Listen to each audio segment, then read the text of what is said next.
প্রিয়জনের সঙ্গে ঈদ উদযাপনে ঢাকা ছাড়ছেন মানুষ। এতে বিভিন্ন সড়ক মহাসড়কে বাড়ছে যানবাহনের চাপ। ঢাকা টাঙ্গাইল মহাসড়কে তৈরি হয়েছে 23 কিলোমিটার দীর্ঘ যানজট। এদিকে যমুনা সেতু ও সংযোগ মহাসড়ক ও ঢাকা ময়মনসিংহ মহাসড়কেও যানবাহনের দীর্ঘ সারি।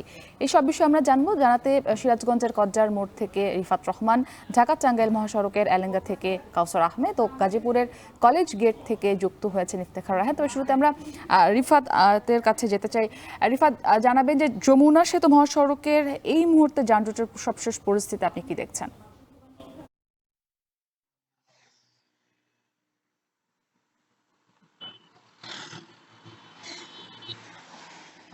ঈদে বাড়ি ফেরা মানুষের ঢল নেমেছে ঢাকা উত্তরবঙ্গ মহাসড়কের এই যমুনা সেতুর যে সংযোগ মহাসড়ক রয়েছে, এই সংযোগ মহাসড়কে আজ ভোর থেকেই এই মহাসড়কে যানবাহনের চাপ তুলনামূলক বেশি ছিল এবং বেলা বাড়ার সাথে সাথে কিন্তু এই মহাসড়কে যানবাহনের চাপ কয়েক গুণ বেড়ে যায়। বিশেষ করে যাত্রীবাহী বাসের পাশাপাশি ট্রাকের ছাদে করে মানুষ বাড়ি ফিরছে, পাশাপাশি মোটর সাইকেলের সংখ্যাও কিন্তু আমরা তুলনামূলক আজকে অনেকটাই বেশি দেখেছি। সকালে যে সংখ্যাটা অনেকটাই কম ছিল। পাশাপাশি আমরা গতকাল দিনভর দেখেছি যে যাত্রীবাহী বাসের তুলনায় এই মহাসড়কে ব্যক্তিগত যে গাড়িগুলো রয়েছে সেগুলোর সংখ্যা অনেক বেশি ছিল। তবে আজ সকাল থেকে ব্যক্তিগত গাড়ির সংখ্যা কমে এসেছে এবং যে ট্রাকগুলো ঢাকায় পশু বিক্রির জন্য নিয়ে যাওয়া হয়েছে, সেই খোলা ট্রাকে করে অনেক নিম্ন আয়ের মানুষ কিন্তু জীবনের ঝুঁকি নিয়ে তাদের বাড়ি ফিরছে। পাশাপাশি যাত্রীবাহী বাসের সংখ্যাও বৃদ্ধি পেয়েছে। তবে আসলে টাঙ্গাইলে যে 23 কিলোমিটার যানজটের সৃষ্টি হয়েছে, সেই যানজটের কারণে আসলে মূলত এই যে উত্তরবঙ্গ মহাসড়ক, এই মহাসড়কে ভোগান্তিতে পড়তে হয়েছে মানুষকে। তবে টাঙ্গাইলের জ্যাম এরিয়ায় এই সিরাজগঞ্জের যমুনা সেতু পার হওয়ার পর কিন্তু এই উত্তরবঙ্গের যে মানুষগুলো রয়েছে, বিশেষ করে বগুড়া, রংপুর, দিনাজপুর, রাজশাহী সহ প্রায় 22 জেলার মানুষ কিন্তু অনেকটাই স্বস্তি নিয়ে এই মহাসড়কটি পাড়ি দিচ্ছে। তার কারণ যে যমুনা সেতু পার হওয়ার পর এই যমুনা সেতু থেকে হাটিকুমরুল মোড় পর্যন্ত 22 কিলোমিটার যে মহাসড়ক রয়েছে, এই মহাসড়কে এখন পর্যন্ত কিন্তু কোথাও কোনো যানজটের সৃষ্টি হয়নি কিংবা কোনো গাড়ি বিকল হয়েছে, দুর্ভোগ সৃষ্টি সেটিও কিন্তু হয়নি। যে কারণে আসলে এই মহাসড়কে আসার পরে যে যাত্রীরা রয়েছেন তারা কিন্তু স্বস্তি নিয়েই উত্তরবঙ্গের যে জেলাগুলোতে যাচ্ছে। তবে প্রশাসনের পক্ষ থেকে যেটি জানানো হয়েছে যে বেলা বাড়ার সাথে সাথে এই মহাসড়কে কিন্তু যানবাহনের আরো চাপ বাড়বে। পাশাপাশি যেহেতু এই মহাসড়কে চাপ বাড়বে, সেই ক্ষেত্রে যানজট নিরসনে তারা প্রস্তুত রয়েছেন। মোবাইল টিমের পাশাপাশি বিভিন্ন মোড়ে কিন্তু তারা অতিরিক্ত পুলিশ মোতায়েন করেছে এবং সেনাবাহিনীর টহলও কিন্তু রয়েছে। তো উত্তরবঙ্গ মহাসড়ক থেকে এই ছিল আমার কাছে সবশেষ।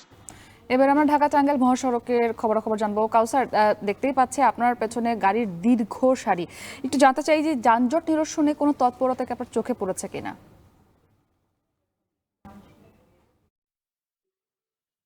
জি হ্যাঁ, ঈদ সহ বিভিন্ন সময় এই ঢাকা টাঙ্গাইল যমুনা সেতু মহাসড়ক ব্যবহার করে উত্তরাঞ্চল সহ আশেপাশের প্রায় 23টি জেলার যানবাহন এই মহাসড়ক দিয়ে চলাচল করে। আর ঈদকে ঘিরে এই সংখ্যা বেড়ে দাঁড়ায় প্রায় 3 গুণ। এই অতিরিক্ত যানবাহনের চাপ যখন যমুনা সেতু দিয়ে যায় তখন ধীরগতি থেকে যানজটের সৃষ্টি হয়। আর আজকের যে যানজটের সৃষ্টিটা হয়েছে এর অন্যতম কারণ হচ্ছে এই মহাসড়কে একাধিক যানবাহন বিকল হওয়ার কারণে এবং একটি সড়ক দুর্ঘটনাও ঘটেছে। সেখানে একটি বাসের সুপারভাইজার ঘটনাস্থলে মারা গিয়েছেন বলে আমরা জানতে পেরেছি।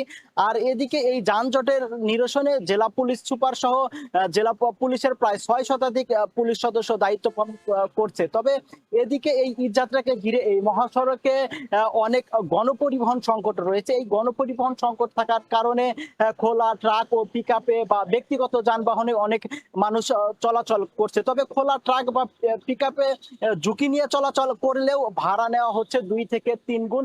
এ বিষয়ে জেলা প্রশাসনের কোনো তৎপরতা আমাদের চোখে পড়েনি। এছাড়াও হাইওয়ে পুলিশের যিনি এলেঙ্গা ফাঁড়ির যিনি ইনচার্জ রয়েছেন তারা বলছেন যে তারা যানজট নিরসনে কাজ করে যাচ্ছেন। তবে তাদের তৎপরতা আমাদের চোখে পড়েনি। আমরা ভোর রাত থেকে এই মহাসড়কের বিভিন্ন এলাকা ঘুরেছি, আমরা হাইওয়ে পুলিশদের খুব একটা চোখে পড়েনি। আর এদিকে এই মহাসড়কে যারা ঘরমুখ মানুষ রয়েছে তারা বলছেন যে প্রচন্ড রোদ ও ব্যবসা গরমে তাদের খুব কষ্ট হচ্ছে। কেউ কেউ 8 থেকে 10 ঘন্টা পর্যন্ত ঢাকা থেকে তাদের টাঙ্গাইল আসতে বাইপাইল, গাজীপুর, চন্দ্রা সহ বিভিন্ন এলাকায় তাদের যানজটে চরম ভোগান্তি পোহাতে হয়েছে। আর এদিকে এই যমুনা সেতুতে রাত 12টা পর্যন্ত 24 ঘন্টায় প্রায় 52,000 যানবাহন পারাপার হয়েছে। এতে টোল আদায় হয়েছে 3,60,00,000 টাকার মতো। পুলিশ বলছে যে দুপুরের পর থেকে এই মহাসড়কে যানবাহনের চাপ আরো বাড়বে, তখন আরো যানজটের সৃষ্টি হতে পারে। তো এই ছিল আমার কাছে ঢাকা টাঙ্গাইল যমুনা সেতু মহাসড়কে যান চলাচলের সবশেষ তথ্য। এবার আমাদের সঙ্গে যুক্ত আছেন সহকর্মী ইফতেখার রায়হান গাজীপুর কলেজ গেট থেকে। ইফতেখার, সেখানকার সড়কের পরিস্থিতি জানতে চাই। একই সঙ্গে দেখতে পাচ্ছি আপনি একটি কাউন্টারের সামনে দাঁড়িয়ে রয়েছেন, সেখানে এই মুহূর্তে যাত্রী চাপ কেমন, বাসগুলো সময় মতো ছেড়ে যাচ্ছে কিনা?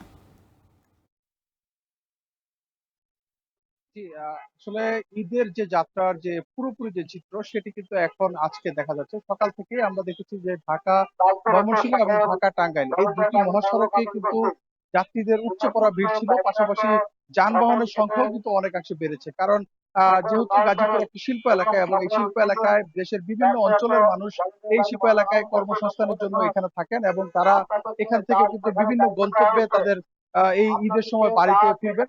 যে কারণে কিন্তু গতকালকে ৫০% কলকারখানা ছুটি হয়েছে এবং যে বাকি যে ৫০% কলকারখানা রয়েছে সেগুলো কিন্তু আজকে ছুটি হচ্ছে।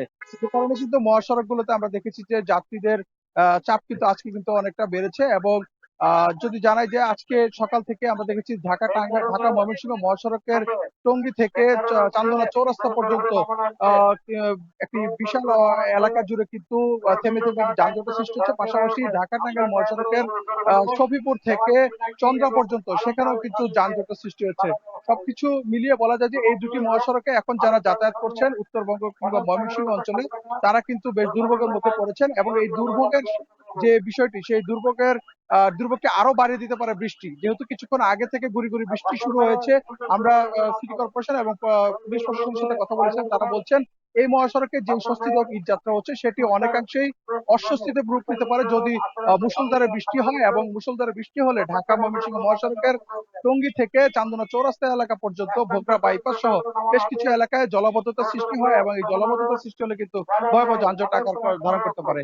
সেক্ষেত্রে কিন্তু ভোগান্তি হতে পারে। অন্যদিকে যে বাস কাউন্টার গুলো থেকে আমরা দেখছি সঠিক সময় বাস কিন্তু ছেড়ে যাচ্ছে এবং বাস কাউন্টার গুলোতে কিন্তু যাত্রীদের উপচে পড়া ভিড় রয়েছে। তো এই ছিল আমার কাছে গাজীপুর থেকে ঢাকা ময়মনসিংহ মহাসড়কের ঈদ যাত্রা সবশেষ তথ্য। BRB Hospitals Limited, কাঙ্ক্ষিত সেবা।